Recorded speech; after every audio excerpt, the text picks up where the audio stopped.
प्रथमतः आपण भावपूर्ण श्रद्धांजलीचा ठराव घेऊ। कोपरगाव तालुक्यात कोपरगाव शिर्डी रस्ता असेल, आत्ताच 2 दिवसापूर्वी धारणगावला 2 जण ॲक्सिडेंटमध्ये गेले, कोळपेवाडीला एक त्या महिला भगिनी गेल्या, त्याचप्रमाणे मोकाट जनावरांच्या अपघातात आपले एक युवक विकास डुंबरे आणि माजी सैनिक मेजर शिंदे गेले। यांना आधी आपण एक 2 मिनिटं भावपूर्ण श्रद्धांजली वाहून घेऊ।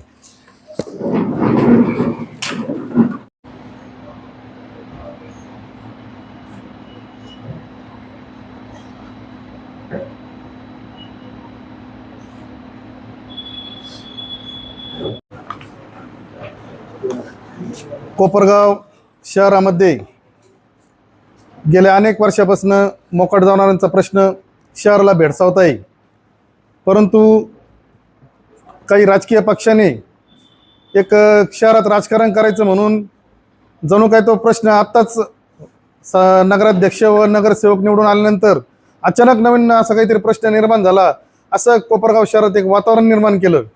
परंतु मला सांगावंसं वाटतं की हा प्रश्न गेल्या अनेक वर्षापासून आहे। सदर प्रश्न सोडण्यासाठी आपण निविदा काढल्या होत्या, परंतु निविदा भरण्यासाठी कुणी तयार नाही। पहिली निविदा आम्ही जून महिन्यामध्ये काढली, जून महिन्यातली निविदाची मुदत संपली, परंतु कुठलाही ठेकेदार निविदा घेण्यासाठी तयार झाला नाही। त्याचं कारण आम्ही विचारलं ठेकेदाराला, तर ठेकेदाराने आम्हाला सांगितलं की तिथं काही लोकांना ॲडजस्ट करावं लागतं। आम्हाला प्रश्न पडला, म्हणलं तर ॲडजस्ट करणं म्हणजे काय प्रकार? आता जनावरं धरायचे, कुत्रे धरायचे आहेत, गाया धरायच्या आहेत, त्याच्यात ॲडजस्ट करण्यासारखं काय? तर आम्हाला तो त्या खोलात गेल्यानंतर असं कळलं काही लोकांना ॲडजस्ट करावं लागतं। मग त्यांना ती निविदा आमची पूर्ण मुदत संपवून गेली तरी कुणी भरली नाही। मग आत्ता आम्ही मागच्या आठवड्यामध्ये परत एकदा निविदा काढली। काही ठेकेदार त्यांना आम्ही बोलून घेतलं, त्यांना समजून सांगितलं की इथं असं काही प्रकार होणार नाही। जे जिओ टॅगिंग पद्धतीने तुम्ही जनावरं पकडा, जिओ टॅगिंगचे फोटो काढा, जे तुमचं रीतसर असेल तेवढं सगळं तुम्हाला बिलं मिळतील। कोणाला कुठल्याही प्रकारचं त्याच्यामध्ये काही इंटरेस्ट नाही। कोपरगाव शहरातून आपल्याला हे मोकाट जनावरं हद्दपार करायचे आहेत। मी तर म्हणाल मोकाट पण नाही जनावर आहे, या प्रत्येक जनावराला मालक आहे। या काही मालकांनी बरेच लोकांनी काय केले, जनावरे पाळलेत आणि शहरात मोकळे सोडून दिलेत। आता आम्ही असं ठरवलं, अध्यक्षांनी त्या दिवशी सांगितल्याप्रमाणे की आता मालकावरच गुन्हे दाखल करायला चालू करायचे। जोपर्यंत मालकावर गुन्हा दाखल होणार नाही तोपर्यंत मालकही ठिकाणा राहणार आहेत। म्हणजे जनावर यांनी सांभाळायचे, दिवसभर यांनी गावात सोडून द्यायचे, संध्याकाळी ते जनावर परत त्या मालकात दार जातं, त्यांनी आयतं दूध पिळायचं। तुम्ही व्यवसाय करायचा, तुम्ही जागा घ्या, जनावरं सांभाळा, जसे ग्रामीण भागात शेतकरी जनावर सांभाळतात तसे यांनी सांभाळले तर कोणाची काही हरकत नाही। परंतु यांनी फक्त फायदा घ्यायचा आणि त्रास कोपरगाव शहराला द्यायचा, हे काही इथून पुढं चालणार नाही, आम्ही सहन करणार नाही। जे आमचे 2 बंधू या अपघातामध्ये त्यांचा मृत्यू झाला, त्यातला एक तो विकास डुंबरे, हा माझ्या मंडळातला, माझा लहानपणापासूनचा सदस्य होता माझ्या मंडळातला, तर माझ्या घरातला एक सदस्य या अपघातामध्ये गेलेला आहे। दुसरा आहे शिंदे मेजर, ते पण आमचे एकदम चांगले मित्र, वैभव आमचे एकदम चांगले मित्र होते, ते पण आमचे दोन्ही घरातले सदस्यांचं याच्यामध्ये निधन झालेलं आहे। तर आम्ही हा विषय खूप गांभीर्याने घेतलेला आहे आणि यापुढे जर कोणत्याही मालकाने जर याच्यामध्ये जर काही दिरंगाई केली, कुचराई केली, तर त्याच्यावर अध्यक्ष साहेब, आता आपण त्या दिवशी ठरवल्याप्रमाणे जनावरांची मार्केटची किंमत, त्या किमतीच्या 50% त्याच्यावर आपण आता दंड लावणार आहे। तर इथून पुढं आपण त्याची काळजी घेऊ। सर्व कोपरगाव शहरवासियांना आम्ही आश्वासन देतो की आत्तापर्यंत आम्ही 60-65 जनावरे पकडलीत आणि ही जोपर्यंत पूर्ण शहर जनावरमुक्त होत नाही तोपर्यंत ही मोहीम पूर्णपणे चालू राहील, एवढी आम्ही ग्वाही देतो। हा काय प्रकार फक्त कोपरगाव शहरात असा काही प्रकार नाही। आता हे मोकाट जनावर श्रामपूर, आजची श्रामपूरची बातमी, श्रामपूर शहरात आजचीच बातमी। त्याच्यानंतर हे पिंपरी चिंचवड शहर, 40,000 नागरिकांना भटक्या कुत्र्यांनी चावा घेतला। त्यानंतर हिंगोलीची बातमी, त्यानंतर मालेगावची बातमी। म्हणजे एका आपल्या फक्त कोपरगाव शहरात हा प्रकार चालू आहे असा काही भाग नाही, हे पूर्ण महाराष्ट्रभर नाही तर आपण हिंदी न्यूज बघतो, पूर्ण भारतभर हा त्रास चालू झाला। याचं कारण, मूळ कारण असं आहे की नवीन काही कायदे आलेत पशुसंवर्धन पशूंच्या बाबतीमध्ये काही नवीन कायदे आलेत. त्यात श्वान पकडण्याचे काही नियम आलेत. श्वानला आता आपण पकडू शकत नाही, त्याचं निर्बीजन करायचं, पुन्हा आणून त्याचा आहे त्या स्पॉटवर आणून सोडायचं. पण आता हे जनतेला समजून सांगावं लागेल आपल्याला. काही श्वानप्रेमी आहेत, काही पशुप्रेमी आहेत. आता कालचाच विषय आहे की रात्रीच्या वेळेस गाय पकडतात. आता दिवसभर गाय पकडल्या तर त्या पळतात, एखाद्याला जखम होऊ शकते. मग आपण काय केलं की रात्री सगळं झाल्यानंतर 11 वाजेनंतर आपण जनावरं पकडायला सुरुवात केली. तर त्यातही काही पशुप्रेमींचे फोन चालू झाले, तुम्ही रात्री का पकडता, असेच का पकडता. म्हणजे करायला गेलं तरी अडचण, नाही करायला गेलं तरी अडचण, ही अशी नगरपालिकेची परिस्थिती आहे. पण आपण कोपरगाव शहराला आश्वस्त करू इच्छितो की आपण पूर्ण याचा बिमोड झाल्याशिवाय ही मोहीम काय थांबणार नाही, एवढे मी श्वासित देतो आणि थांबतो. कोपरगाव शहरामध्ये गेल्या काही दिवसापासून जे काही राजकारण सुरू आहे त्या राजकारणावर मी बोलू इच्छितो. आता हे जे मोकाट जनावर आहे, मोकाट जनावर पकडण्याची आम्ही नगरपालिकेच्या वतीने पण मोहीम हाती घेतली होती. मी सभापती आहे. सभापती असताना मला गावातून अनेकांचे फोन आले, पाटील हे आमचं हे जनावर आमचं आहे, ते जनावर आमचं आहे, तुम्ही कृपा करून आमच्यावर विनंती आहे, तुम्ही ते सोडून द्या. आपण त्यांची 1-2 वेळेला विनंती ऐकली. पण मुख्यतः सांगायचं कारण काय आहे का, हे जे मोकाट जनावर आहे यांना प्रत्येकाला मालक आहे, पण आपण आता हायगाई त्यांची काही करत नाही. त्यांच्यावर जी काही कार्यवाही करता येईल ती कारवाई करतोय. याआधी आपण 2दा निविदा काढल्या होत्या, त्या निविदा कुणी भरायला तयार नव्हतं. आता निविदा काढलेली जवळपास 70च्या आसपास आपण जनावर पकडलेले.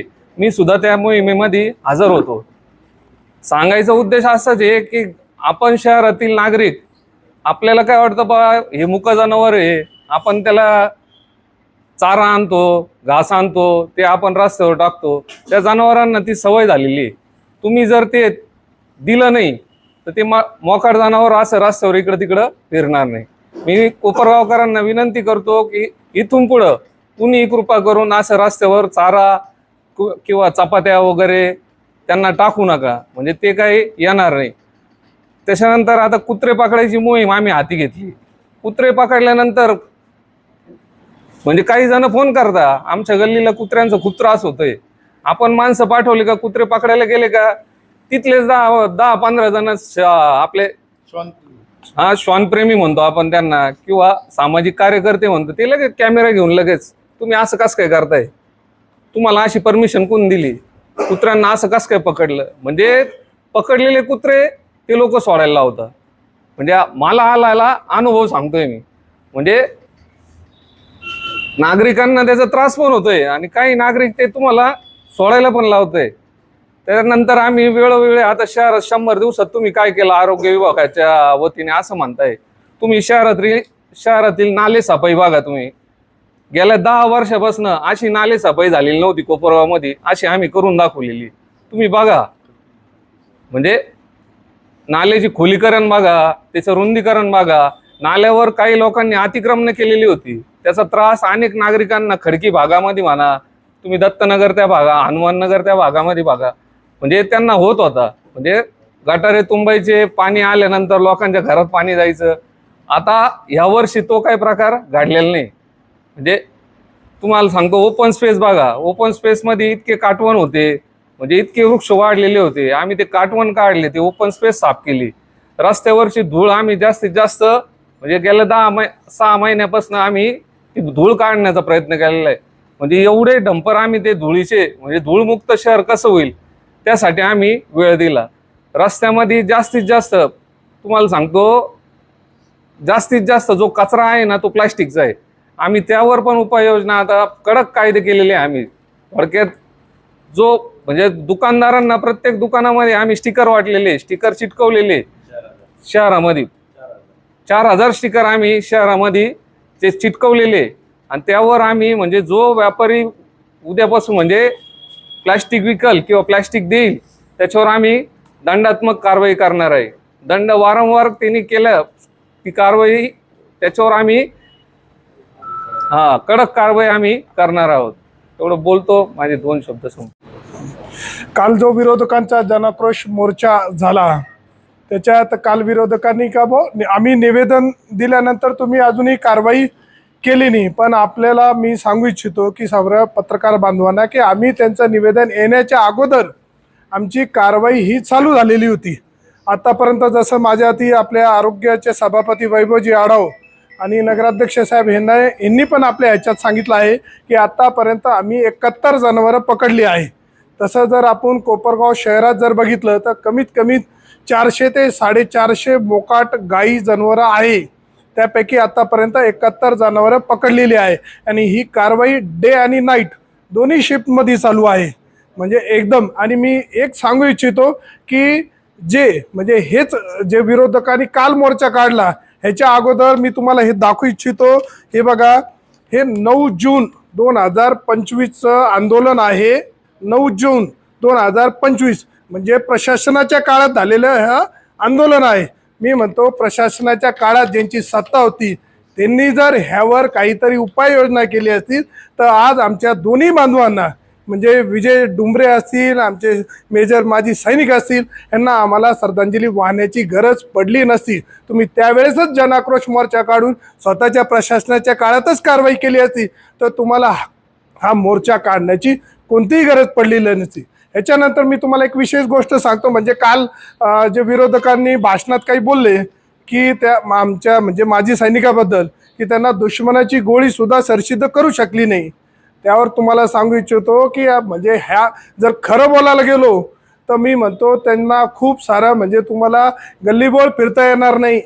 तुमच्याच कार्यकर्त्याची ती गाय कोणाची होती याची अगोदर तुम्ही खोलवर माहिती घ्या की ज्या मेजर शिंदेना माजी सैनिकाला जी गाय समोर आली ती गाय कोणाची होती आणि गाया धरण्यात आलेल्या आहे.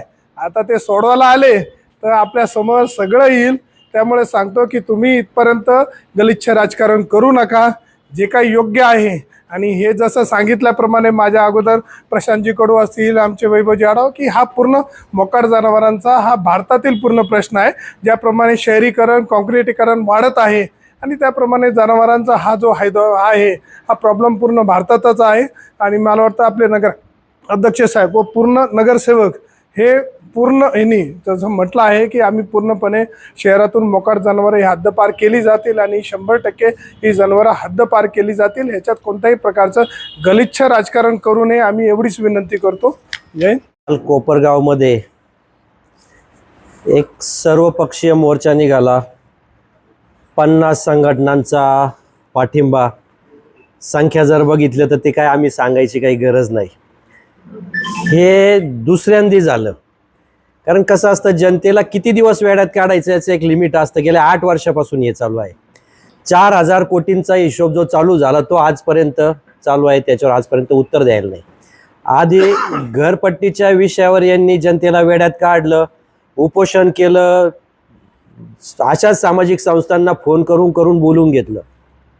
ठीक आहे. आता कसं असतं कोपरगावात दोन्ही राजकीय नेत्यांनी बोलवलं का काहींना अडचण नको म्हणून जावं लागतं.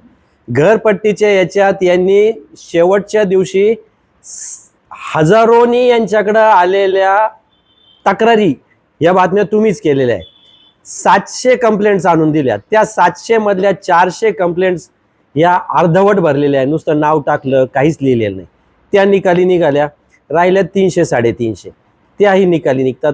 तो पूर्ण फेल झाला. त्याच्यानंतर कालचंही असंच झालं का शाळेच्या लहान लहान मुलांना घेऊन तुम्हाला मोर्चा काढावा लागला. काय आमचे मित्र म्हटले की टेंडर का भरत नाही तर लोकांना ॲडजस्ट करावं लागतं. ही परंपरा प्रशासकीय काळात होती आणि प्रशासकीय काळात कोण नगरपालिका पाहत होतं हे आपल्याला सगळ्यांना ज्ञात आहे. कारण हे ते बोलले ते बरोबर आहे का, तर ती त्यांची संस्कृती होती, ती कार्यपद्धती त्यांची होती. पण त्यांच्या चुकीच्या कामामुळं आमच्यावर लोकांनी आरोप करून ते टेंडर भरायला तयार व्हायना. पण ज्यावेळी आम्ही आमच्या सगळ्या नगरसेवक सभापतींनी बसलो आणि एका एकाला बोलवलं आणि त्यांना विश्वास दिला का जुन्या पद्धतीने जसे वाटे द्यावं लागत होते, कार्यकर्ते ऍडजस्ट करावं लागत होते, तशी परिस्थिती नाही. तर एकाच दिवशी 3 कॉन्ट्रॅक्टर तयार झाले. सकाळी एक काम करतोय, रात्री एक काम करतोय, एक स्पेअरला आहे. याचं कारण का, तर त्यांना तो विश्वास आम्ही दिला. म्हणजे साधा क्रेनवाला बिचारा ते मयत झाले आमचे मित्र शेखर झगडे, त्यांना आमच्या सभापतींनी सांगितलं, वैभव आढाव आणि फिरोजभाईंनी ज्यावेळी आम्ही सत्तेत आलो त्यावेळी डिव्हायडर काढलेले होते. त्यांना सांगितलं का ते डिव्हायडर टाकून द्या. म्हणे साहेब मागचंच बिल मिळालेलं नाही. म्हटलं अडचण काय? म्हणे अपेक्षा खूप आहेत. म्हटलं इथून पुढच्या बिलाला आम्ही जबाबदार आहे. त्याच्यानंतर त्यांनी डिव्हायडर टाकले. तुम्हाला मी आजही सांगतो, हे जी नौटंकी चालली आहे ही फक्त 3 कोटीचे जे बोगस बिल आहे, 31 डिसेंबर 2025च्या पूर्वीचे जे आम्ही बिलं काढत नाही, वर्क ऑर्डर नाही, बोगस कामं केलेले, कामं निकृष्ट आहे, कामं न करता बिल आहे, हे 3000 कोटीचे कामं कोणी पीए असतील, त्यांचे बंधू असतील, काही यांचे बगल बच्चे असतील, यांचे सगळ्यांचे बिलं आम्ही बाजूला ठेवले. कारण जनतेच्या कराचा 1 ना 1 रुपयाचा योग्य विनियोग आम्हाला करायचा आहे, म्हणून हा त्रास सहन होतोय. पण जनतेसाठी आम्ही 20-21 जण हा सगळा त्रास सहन करायला तयार आहे. परवाही मी कोपरगाव विजन मध्ये सांगितलं, 13-14 कोटीचं कर्ज आहे, अजूनही कर्ज होतं आहे. पैसे नसताना अडी अडचणी आहे. ज्यावेळी आम्ही सत्तेत आलो त्यावेळी फक्त 20 लाख रुपये होते. आणि हे बिलं काढण्यासाठी इतका प्रेशर आहे की त्यांचं म्हणणं आहे हे बिलं काढा. हे बिलं काढले तर उद्यापासून नगरपालिका सुरळीत चालत. पण मी आपल्याला आज परत सांगतो, या 3 कोटी मधला एकही रुपयाचं बिल मी आणि आमचे सहकारी काढणार नाही आणि नाही. हे बोगस बिल आहे आणि हे सगळ्यांना माहिती आहे का हे सगळे बोगस बिल आहे. म्हणून हे सगळा खाटाटोप फक्त एका व्यक्तीच्या प्रेमापोटी ही पार्टी लावून धरलेली आहे. त्यांच्या पार्टीत एक जण काल बोलला का पार्टीमध्ये भांडणं झाले बाजार तळात. ते भांडणं नव्हते, ते तात्विक वाद होते. काय करायचं, कोण म्हणतो तर पुढं करा, कोण मागं करा. अहो आमचे भांडणं जाऊ दे, आधी तुम्ही तुमचे भांडणं मिटवा. तुमच्यातच किती भांडणं आहे. तुमचे नगरसेवक खासगीत काय बोलतात, काल किती हजेरी होती, काय होती, याच्यावरून आपण आत्मपरीक्षण केलं पाहिजे. इथून अजून तुम्हाला लवकरच आम्ही या सगळ्या 5 नंबर तळे असतील आणि जुन्या कामकाजाचा गौप्यस्फोट करणार आहोत. या 3 कोटीचे हिशोब विचारा. ज्यांनी 4000 कोटीचे शर्ट घातले ते आम्हाला हिशोब विचारता. आम्ही 8 महिने झाले, आम्ही सांगितलं 5 महिने आमचे काही वाया गेले असतील, काही SIR मध्ये सगळा स्टाफ तिकडे होता, जनगणनेत होता, आचारसंहितेत गेला. आजही खुलं आव्हान करतो, आमचा 8 महिन्याचा लेखाजोखा, आम्ही जे 100 दिवसात कामं प्रस्तावित केले होते त्यातले 60-70% कामं झाले, काही कामं राहिले आहे. आम्ही मान्य करतो कामं राहिले आहे. तुम्ही पण तेवढं, आम्ही तर 4 वेळा सांगितलं का तो 4000 कोटीचा हिशोब घेऊन या. तो 4000 कोटीचा हिशोब आमचं 8 महिन्याचं काम घेऊन या. आम्ही याला फेस करायला तयार आहे. कारण आतापर्यंतच्या इतिहासात आम्हाला कोल्हे कुटुंबियाची शिकवण आहे, चुकीच्या गोष्टीवर राजकारण करायचं नाही. राजकारण करायला खूप जागा आहे, खूप दिवस आहे, पण या पद्धतीने राजकारण झालेलं नव्हतं. का कोपरगाव तालुक्यात ऍक्सिडेंट मध्ये माणसं गेले नाही? परवाच 8 दिवसापूर्वी, ज्या दिवशी एकादशीच्या आदल्या दिवशी कोळपेडीत एक महिला ऍक्सिडेंटने गेली. 2 दिवसापूर्वी धारणगावला 2 जण ऍक्सिडेंट मध्ये गेले. तुम्हाला त्यांना श्रद्धांजली वाहूशी वाटली नाही? फक्त या दोघांवर राजकारण केलं. पण त्यांच्या घरच्यांची पण परिस्थितीचा विचार करायला पाहिजे होता का? त्यांचे फोटो वापरत असताना त्यांच्या घरावरची काय परिस्थिती आहे?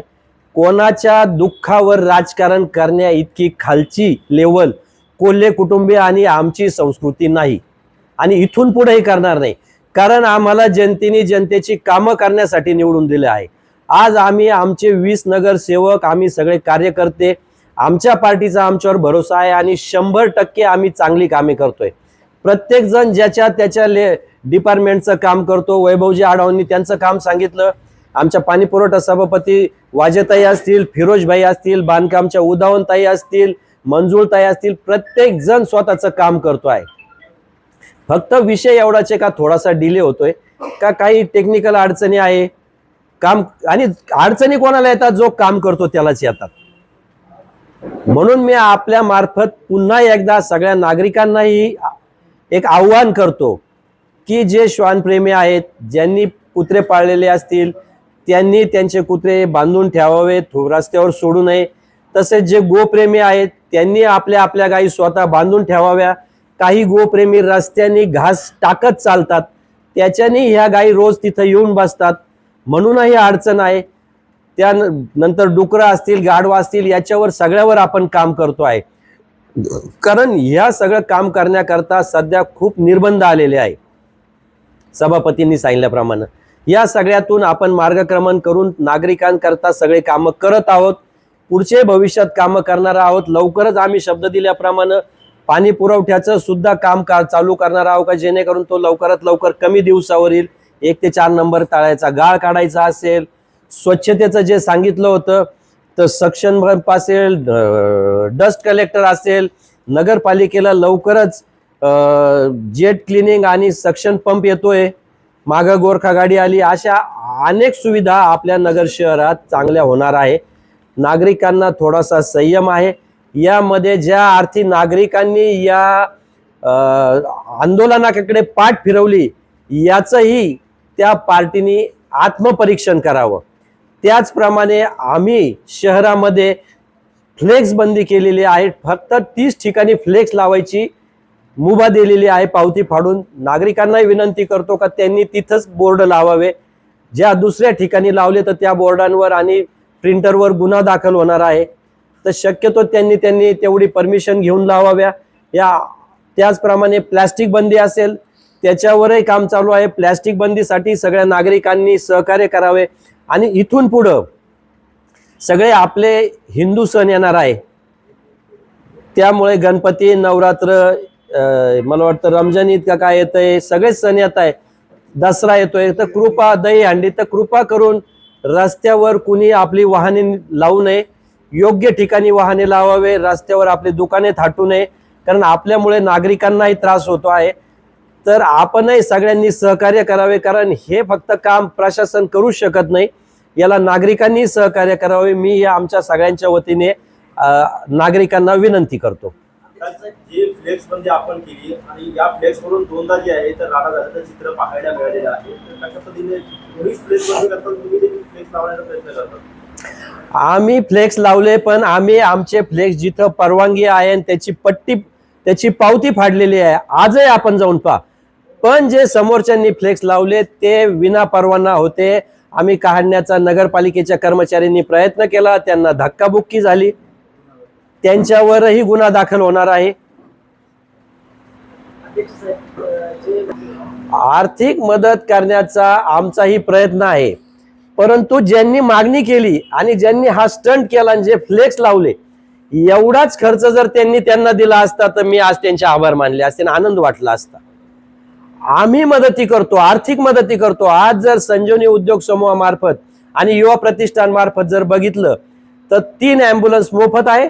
आम्ही शब्द दिल्याप्रमाणे कोपरगाव नगरपालिकेने 1 रुपया न खर्च करता CSR फंडातून IDBI बँकेकडून जी ॲम्ब्युलन्स घेतली ती नाममात्र दराने आहे. याच्याच विरोधात कोविडमध्ये साईबाबा तपोभूमीने एक ॲम्ब्युलन्स लोकार्पण केली होती परमपूज्य रमेश गिरी महाराजांच्या हस्ते. जर कोणाला तिचा जर उपयोग झाला असेल तर ते आम्हाला दाखवावं. मी परवा ज्यावेळी आव्हान केलं तर मला एकाने दाखवलं. ती ॲम्ब्युलन्स खुर्च्या वाहण्यासाठी होती. आम्ही जनतेसाठी काम करतो आहोत आणि आम्ही ह्या गोष्टींसाठी मदत करतो. डुंबरे कुटुंबियासाठी पण आम्ही मदत केली आहे, पण केलेलं काम सांगायचं नसतं. तुम्ही पर्सनल जर कुटुंबियाला विचारलं तर डुंबरे कुटुंबीय हे सांगाल का त्यासाठी आम्ही काय मदत केली. शिंदे कुटुंबाचा विषय असेल तर झाल्यापासून आमचे सभापती त्यांच्याबरोबर पुण्याच्या दवाखान्यापर्यंत होते, पण केलेलं कामाचं श्रेय आम्ही घेत नाही. यांचं कसं आहे, करायचं एवढं दाखवायचं एवढं, त्यामुळं त्यांना ते सांगावं लागतं. पण आम्ही जे करतो ते आम्ही सांगत नाही, कारण ही कोल्हे साहेबांची शिकवण आहे आम्हाला.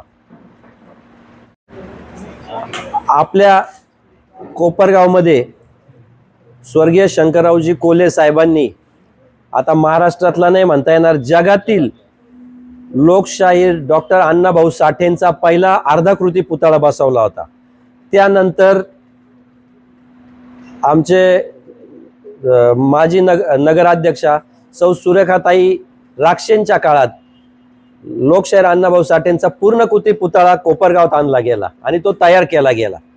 हा पुतळा, सुरुवातीचा पुतळा हा पहिला पुतळा होता आणि त्या जागी जो पूर्णाकृती पुतळा बसवला यासाठी मागे उपोषण झालं. त्यावेळी आम्ही शब्द दिला होता, पण काही मंत्र्यांच्या थोड्याशा व्यस्त कार्यक्रमामुळे त्या आम्हाला वेळ मिळाली नव्हती. परंतु आत्ताच आम्ही आता बसलो त्याच वेळी आदरणीय गिरीश भाऊ महाजन यांनी 25 तारखेला दुपारी 2 वाजताची वेळ लोकार्पणासाठी दिलेली आहे. याकरता सभापती आपले राम शिंदे साहेब हे येणार आहेत. त्याचप्रमाणे विधान परिषदेचे आमदार अमितजी गोरखे साहेब व इतरही तालुक्यातील आणि जिल्ह्यातील नेते उपस्थित राहणार आहे.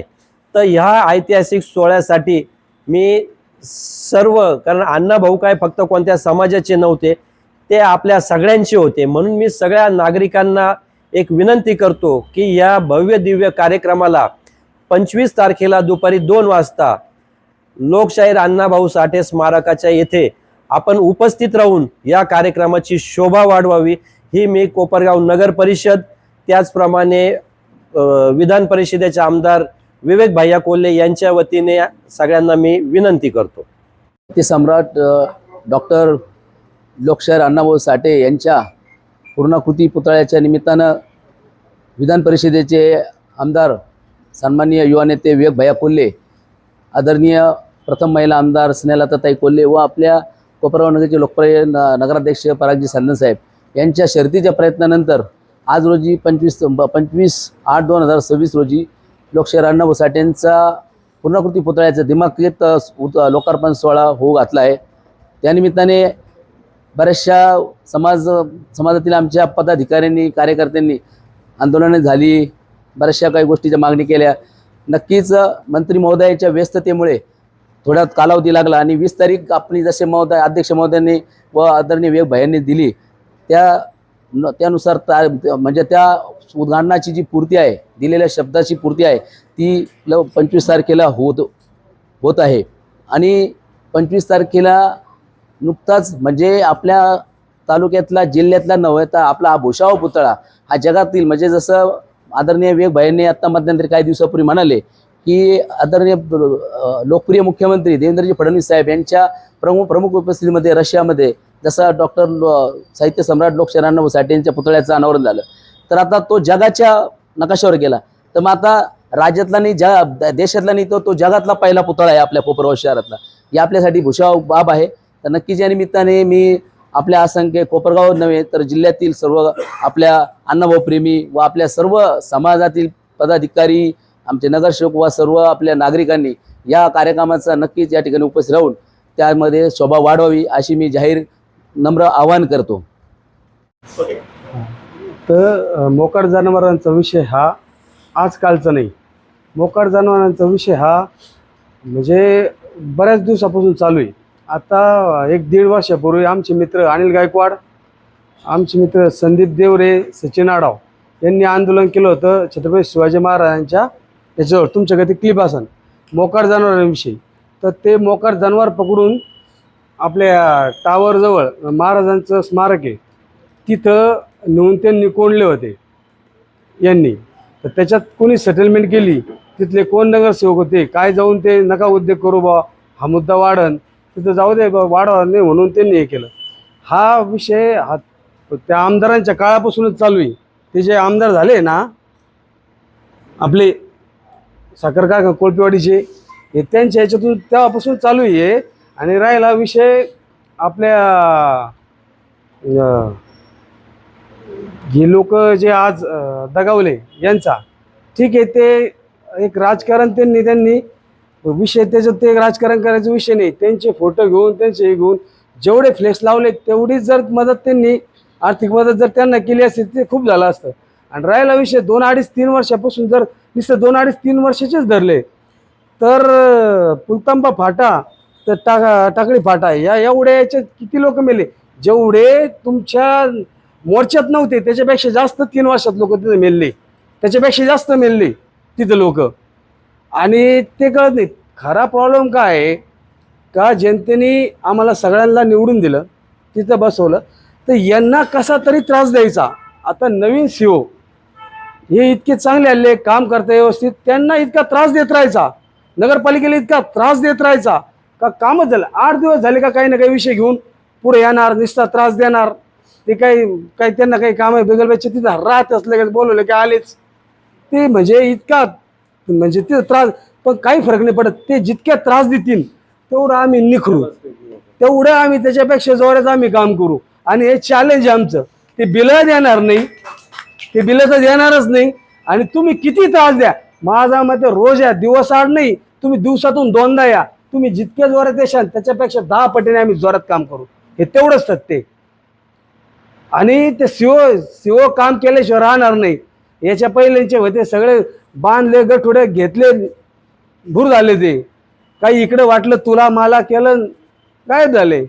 काही फरक नाही पडत, पण आम्ही कामच करणार आहे. तुम्ही किती करा, दिवसातून 2दा मोर्चे घेऊन या, 2दा मोर्चे घेऊन या, कुणी घेऊन या, किती घेऊन या, आम्ही कामच करणार आहे आणि डबल स्पीडने काम करू.